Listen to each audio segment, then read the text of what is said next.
everyone, welcome back to my channel. Hope it's a great day.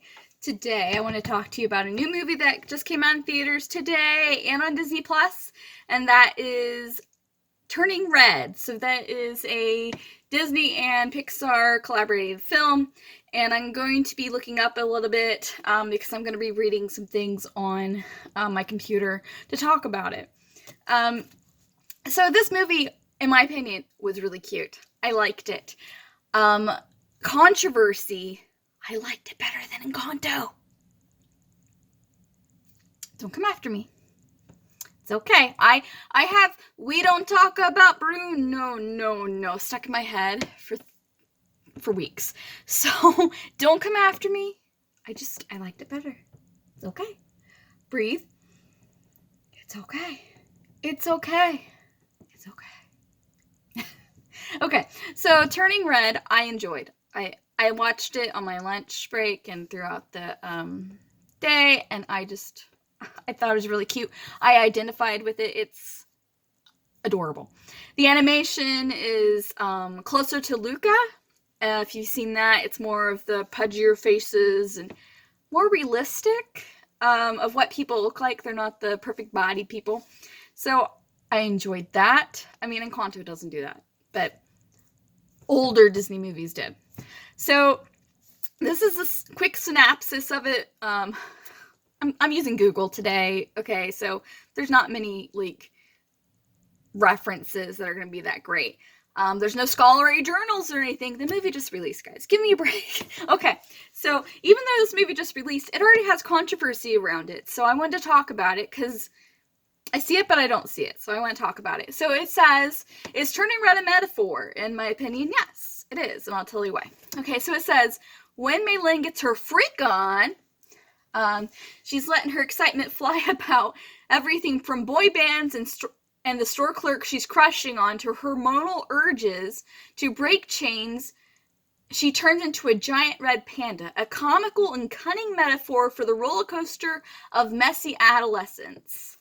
And then there's another one that I want to read, and it says, Pixar's newest animated film, Turning Red, tackles a period most of us want to forget, puberty, and all of the pandemonium, they're cute, that comes with it.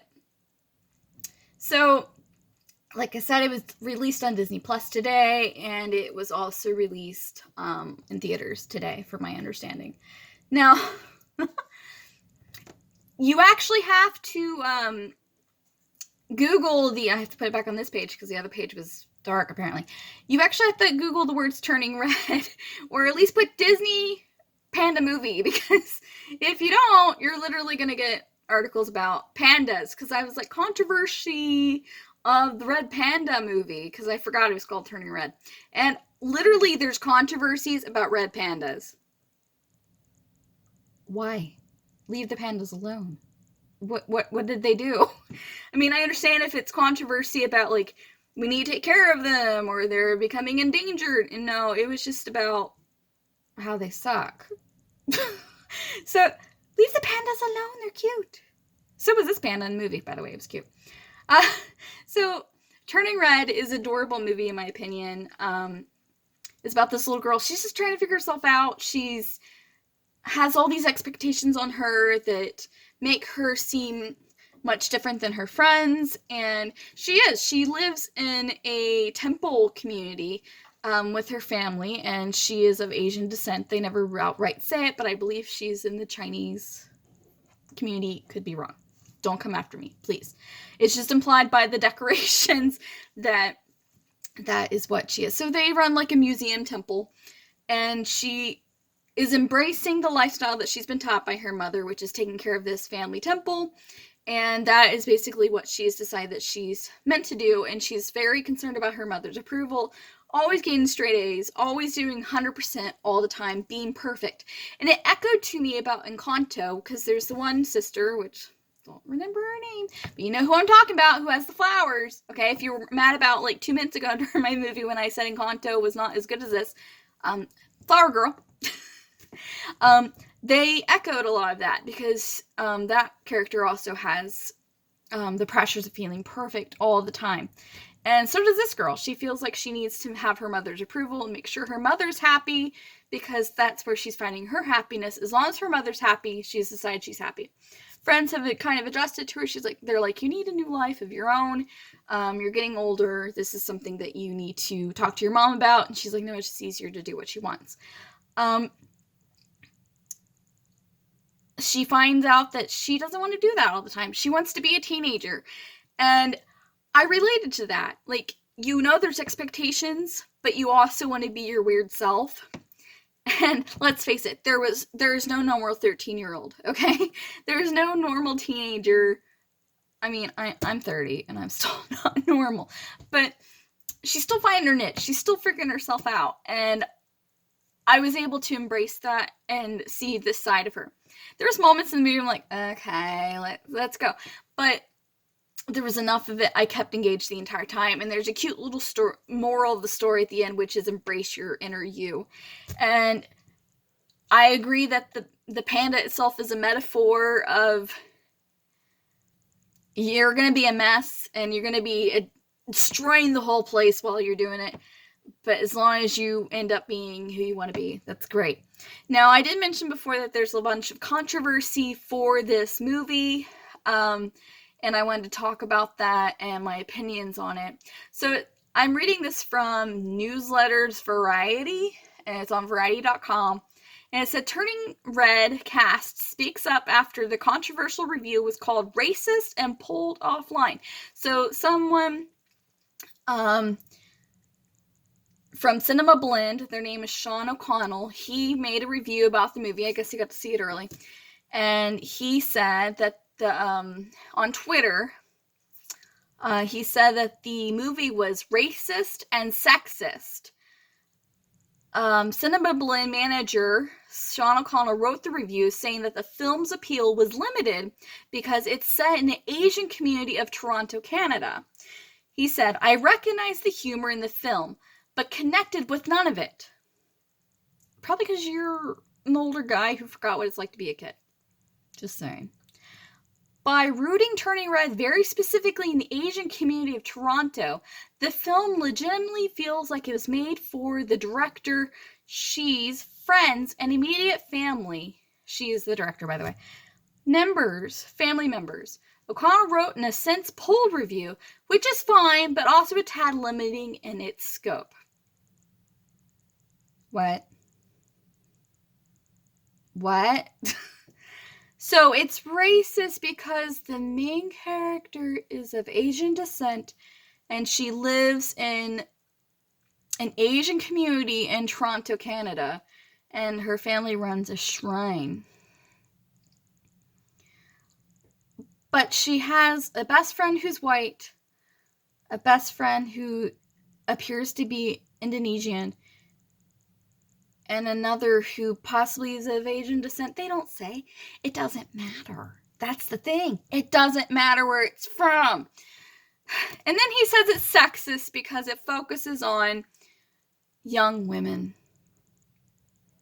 And it doesn't say that outright, but that's what he means. Because it talks about a girl turning into a teenager and going through puberty. Like I said, he took it down. He apologized. And then Cinema Blend said, we failed to properly edit this review and it never should have gone up. We have unpublished it and assigned it to someone else. We have also added new levels of editorial oversight. Thank you to everyone who spoke up. And that's by Mac Rodin, editor-in-chief of Cinema Blend. And then Sean O'Connell says, I'm genuinely sorry for my Turning Red review. Are you sorry because you got backlash, or are you actually sorry? Because, just asking. I'm not mad about this. I'm just... Okay, thank you to everyone who has reached out with criticism, no matter how harsh. It is clear that I didn't engage nearly enough with the movie, nor did I explain my point out very well. Very true. I really appreciate your feedback. And then Yolanda, somebody, I don't know who that is. You probably know. Yolanda Macado says, this was written by your managing director, not some junior writer. As an editor, there is no amount of editing that would have erased the racism. What are you doing to make sure he is held accountable and it doesn't happen again? Has happened before. So this person has apparently got in trouble for. And then Sean O'Connell says, some Pixar films are made for a universal audience. Turning Red is not. The target audience for this one feels very specific and very narrow. If you are in it, this might work well for you. I'm not in it. This was exhausting. And it shows a picture of the little girl, the main character. That was one of his main tweets. Dude. It wasn't racist in my opinion. White privilege showing right now, okay? Trigger. White privilege coming on my screen right now. It wasn't racist to have a girl who lives in an Asian community, who lives on the property of her family shrine, who they explain they are more into honoring their ancestors than they are of a god. And one of the shrines set aside for, and I forget, honestly, it was this lady that was important in their lives. Okay, I don't know how she's related to them. But she, in order to protect her family, prayed to her ancestors to be turned into a red panda so that she can protect her family. The red panda was large and strong and mighty, and it could protect. And then her ability to turn to red panda has been passed down to generation of all the females. Spoiler, by the way.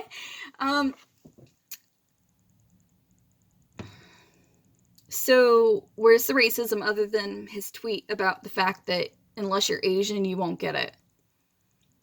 Sean, you were the only racist one in that part of it, in my opinion.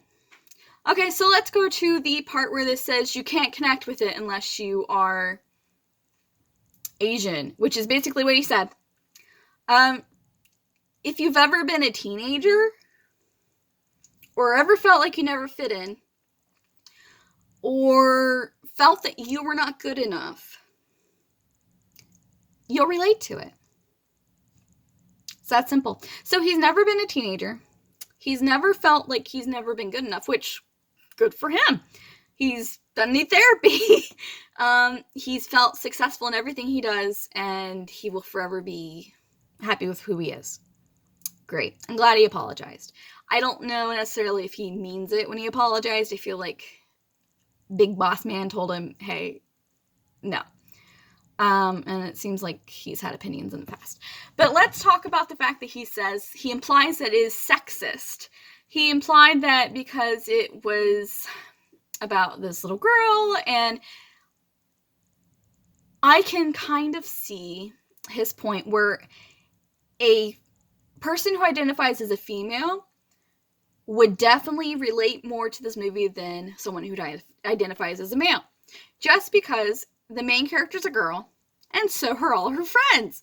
And there's like one guy in the film that's prominent most often, and he's a bully to the main character. So I can see how that would be. But that's also saying that The Little Mermaid is sexist because the main character is a girl. Just saying. I think also there's the controversy because there is, I just went back to it. There's a scene where, sorry, I'm on a page that went dark. There is a scene where they are talking about becoming a young woman, if you know what I mean. When the girl first becomes a panda, and she's ginormous, she's huge, right? Google a picture of her. She's cute, she's huge. She is freaking out. Like, she's like, what is this? I'm a monster. I need to hide. This is ridiculous. She wakes up this way. And her mom comes into the bathroom, and she's hiding behind the shower curtain. She's like, don't come in here. I don't want to talk to you. Something's horrible has happened. Leave me alone. And then so her mom says, oh no, did it happen? And she's like, yeah, I think it did. And we as adult viewers know what it is. We know that it's talking about her getting her period. And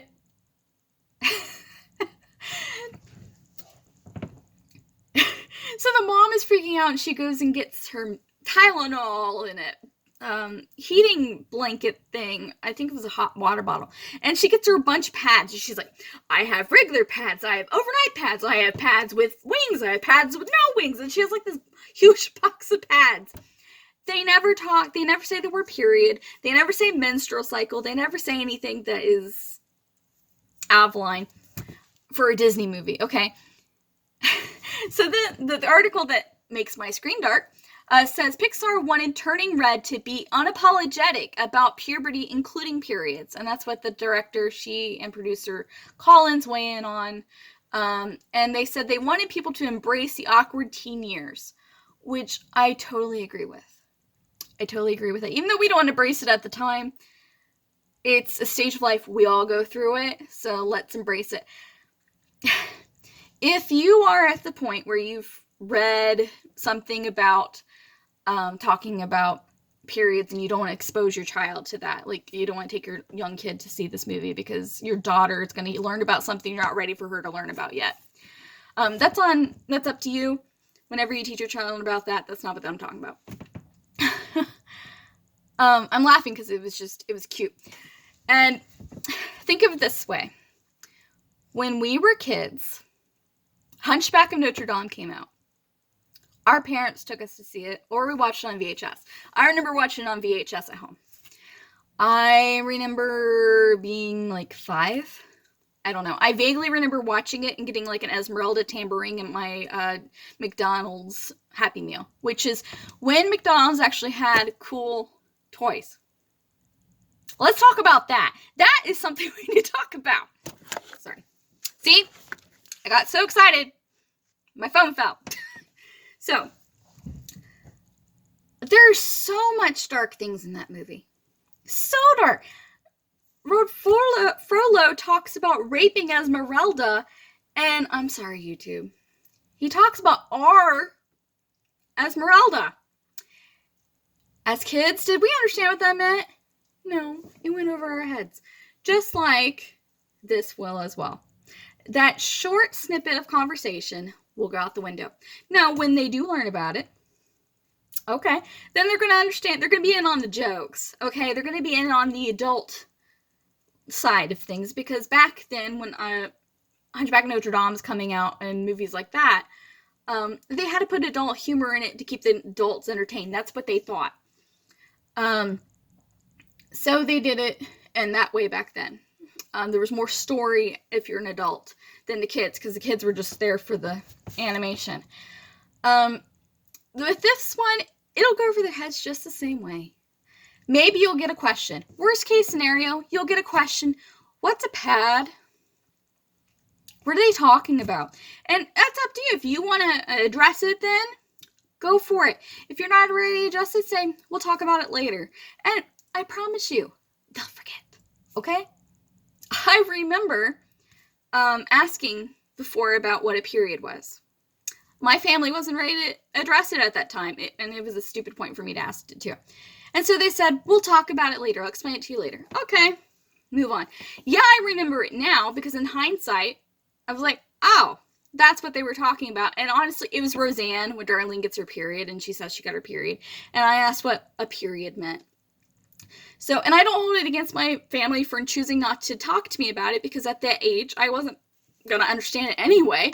So they moved on, and so did I. I only remember it now because Roseanne's on all the time. So, and then it triggers that memory of asking that question. But it's fine. And then, okay, so when this girl turns into a panda, I don't think I mentioned this part. She turns into a panda when she gets an extreme emotion. Like, she's really infatuated by this boy that's in the supermarket, and she's like, oh, he's so dreamy, and then she turns into a panda. Or she gets very angry at her mom, and that's what triggered it, was her mom came to her school. When mom didn't realize she was turning into a panda, mom still thought she was on her period. So my phone's gonna ring, so we're gonna wait. Okay, so when mom shows up to the school randomly, and she keeps showing up on school grounds, and she's like with these binoculars, and she's watching into her kid's classroom, and like this security guard who was of a different culture as well, which I thought was great. They had so many different cultures in this movie. So that's why I don't understand why this person, O'Connell, said this movie is racist, because it's far from it. But anyway, like, there's so many different cultures in this movie. And so he's like on the grounds, and he's like making her leave, and like, I'm surprised the school didn't go into lockdown, the way they were so determined, because this lady just keeps showing up at the school, and he's like escorting her off premises, because like, I don't know who you are, and your daughter is refusing to acknowledge you exist. Bye. So, it was cute. It was funny. But anyway, she shows up with a box. She says, "You forgot your pads." My mom never did that to me. Thank you, Mom. I love you, Mommy. Thank you for never doing anything embarrassing like that, because, oh my gosh, I did enough embarrassing things on my own. I didn't need my mom's help. So,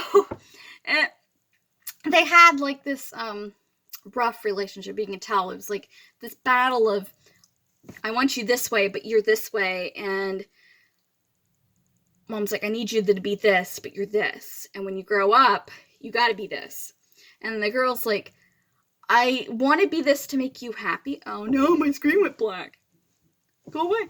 I want to be this to make you happy, but I want to be this. And I just don't want to disappoint you, because this is what I am, and this is probably what I'm going to be, and I want you to just be proud of me. So it's easier for me to be this and not myself and not happy than this. And I think that's where the connection goes. I think that's where everyone can relate, is because we all have that moment where we wonder, are we enough? Are we making people happy? Are people proud of us? It's gonna get emotional. I identify with it. Like, you know that they have expectations for you, and you want to make them proud. You want to make them happy, but is that making you happy? So that's what this movie kind of puts in kids' heads, whether they realize it or not. Some of the kids are just in it for the panda, because the panda's really cute. But the point is, embrace who you are, and embrace who you are as you're getting to that. And be okay with not everyone being okay with who you are. And it even at the end, it shows, it goes back to kind of the same lesson that Encanto teaches, which is generational expectations, abuse, cycle, things like that. And it gets to the point where she ends the cycle. The little girl ends the cycle of, you must be perfect, you must be this, you do this, you do this, you did this, make me proud. And that's, like, it shows it because the mother eventually becomes a panda as well. And she's humongous, and she's just so emotional. She's a mess because she never allowed herself to be okay with who she was. And spoiler alert, she's able to make up with her mom, and then everything's good. And there's more to it. There's like a seance they have to go through to take away the red panda gift that the girl has, because we find out every girl in the past has had it, and she's the new girl in the family who has the panda, so they have to do a ritual. It's a whole thing. The girl decides that she didn't want to get rid of her panda. She wants to embrace that part of her life, and she's okay with being different. And that was the main gist of it, is be you, be proud of it. That's that. And it kind of reinforces, like, making up with the people that you've broken bonds with and being together again. So I thought it was a cute movie. I liked it. Like I said, your kids are not going to have a clue what they're talking about when it comes to, like, the period talk. They're going to see Red Panda and think it's cute. Okay? That's all they're going to see. And I hope you just don't let that stop you from letting your kid watch it. Especially if they're younger. My niece is 5. All she would see is a cute, adorable panda, and she'll like the music. And I think that's about it. Just because she's not being raised to worry about things that she's not needing to worry about right now. And it would teach her to be okay with who she is, and she wants to be silly with her friends, let her be silly, and it's okay not to fit the norms that society tells her she has to be. And my nephew, he's 3, so he's just gonna probably watch portions of the movie and walk away and come back and walk away and come back. And for him, I want him to eventually watch this when he's older too, where he can understand him a little bit more and know that it's okay. He doesn't have to live up to stereotypes that say boys don't cry or things like that. I want him to watch this too and see that I'm not that weird. I saw myself in this girl a lot just because she's nerdy. She's into like anime kind of drawing stuff. Her friends. Okay. As an adult watching it, they're a little weird. Okay. All teenagers are weird. I'm still weird, but I've got a little bit of my weirdness away. So now I'm rambling, but good movie. I think you should see it. Sorry that I hate it on Encanto. I don't hate it. The big difference that I noticed in one of this movie, and it's kind of like with Raya and the Lost Dragon, it's kind of a big thing that I noticed right away. There's no Disney music. So like, Hercules, there's characters singing songs. Aladdin, the characters sing. All the princess movies, they all have songs. But this movie and Raya and Luca, they don't have actual, like, characters singing. It's just good background music. And I appreciate that. Was Luca Disney or just Pixar? I don't know. It doesn't matter. It doesn't matter. So, but that was one of my big things is the last couple of movies that Disney has done, or Pixar has done, hasn't had those songs, the catchy songs that are going to drive you crazy for months and months. It didn't have that, which I kind of missed. It wasn't as noticeable as in like Raya and the Lost Dragon, because that one's very noticeable. Just because there's like a lack of it, and you're expecting it, and it doesn't happen. Especially since she's technically a Disney princess. But what I do like about Encanto, here you go, haters. What I did like about Encanto is it embraced the movies that we're used to seeing, where there's not necessarily a princess in the movie, so there's no new Disney princess, but there's a new Disney family, but they have the catchy music that we've missed. So there, I am giving Encanto that. I didn't say I hated Encanto, I just said that I liked Turning Red better. And I will say that Encanto has better music. But Turning Red's still a lot better in my book. Alright guys, thank you so much. Know that you're appreciated. Know that you're loved. If you do one good thing for yourself today, even if it's just rolling from one side of your bed to the other because your back's starting to hurt, that's good enough. If you get out of bed today, and that's all you do, good enough. But do something nice for yourself today. Hang in there. You got this. Bye.